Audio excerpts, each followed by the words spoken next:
Alors dans cette vidéo, on parle entrée de main, entrée de poignet, entrée d'avant-bras dans l'eau, parce que si jamais ton bras il rentre pas correctement dans l'eau, ta main elle rentre pas comme il faut, et ben en fait tes jambes elles peuvent couler, tu peux t'empêcher de catcher et t'empêcher d'être efficace ensuite sur tout ton mouvement. Alors du coup une bonne entrée de main, ça se fait d'abord par les doigts, ensuite par le poignet, ensuite par l'avant-bras et en dernier par le coude. L'idée c'est vraiment de y aller progressivement et ensuite d'envoyer vers l'avant. Je vais t'expliquer tout de suite pourquoi. Alors premier problème, c'est si tu rentres le bras par le coude et non par les doigts. Ça fait quoi? Ça fait que du coup le creux de ton coude ici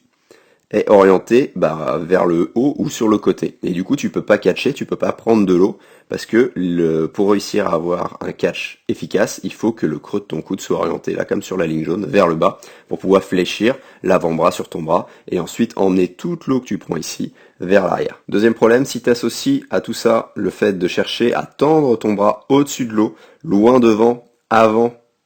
hop, avant de le rentrer dans l'eau, ça fait qu'en général, là, ça fait tout un poids en fait qui se passe au-dessus de l'eau ici, et ça fait que mécaniquement, vu que tu as plus de poids, souvent le bras il tombe directement vers le fond, et du coup ça t'empêche de prendre de l'eau également aussi en avant des épaules, et surtout le fait d'avoir un gros poids en avant, ça fait que tes pieds en général ont tendance à couler, parce que plus tu as de poids en avant au-dessus de l'eau, plus derrière ça va forcément tomber, ça va se compenser, ça va faire balancier. Et le troisième problème, c'est si ton bras croise devant, donc là tu vois pas ce que c'est, parce que c'est Nathanaël là qui envoie vraiment bien son bras vers l'avant, mais si ton bras ici, au lieu d'aller directement dans cette direction-là, va par ici, finit de revenir en arc de cercle, ça fait que ton mouvement ici, sur ce côté-là, sur l'autre côté, il va être beaucoup moins efficace et tu vas passer pareil, tu vas passer au travers, tu vas perdre tes appuis. Parce qu'au lieu de pousser là comme Nathanaël directement vers l'arrière, jusqu'à ta cuisse, ce que ça va faire, c'est que ton mouvement, il va vraiment décrire un arc de cercle, et du coup, tu vas perdre énormément de propulsion, tu auras beaucoup moins d'amplitude avec ton bras qui est sous l'eau. Donc voilà pourquoi tu dois absolument te concentrer sur l'entrée de ta main dans l'eau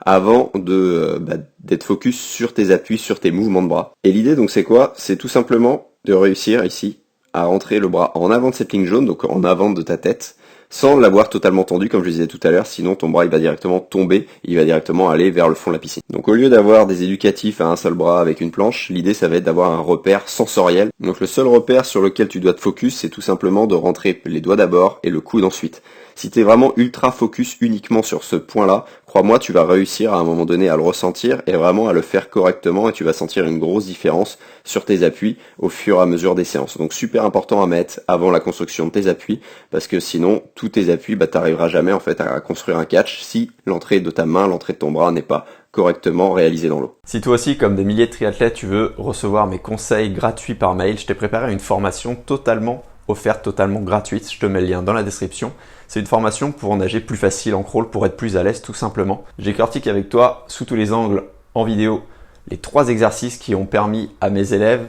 triathlètes de passer sous les 9, sous les 8, sous les 7, même sous les 6 minutes au 400, d'accord, en fonction de leur niveau, dont cet exercice qui fonctionne vraiment très bien pour être tout de suite dès la première séance en fait plus à l'aise, plus facile, pour gagner un petit peu de mouvement dans la longueur, pour être avec un peu plus d'amplitude, pour vraiment dépenser encore moins d'énergie en fait finalement. Et dès la première séance, tu devrais ressentir toi aussi cette chose-là. Donc je te mets le lien dans la description, je te laisse découvrir les 3 exercices avec des séances clés en main. Et sur ce, je te dis à bientôt.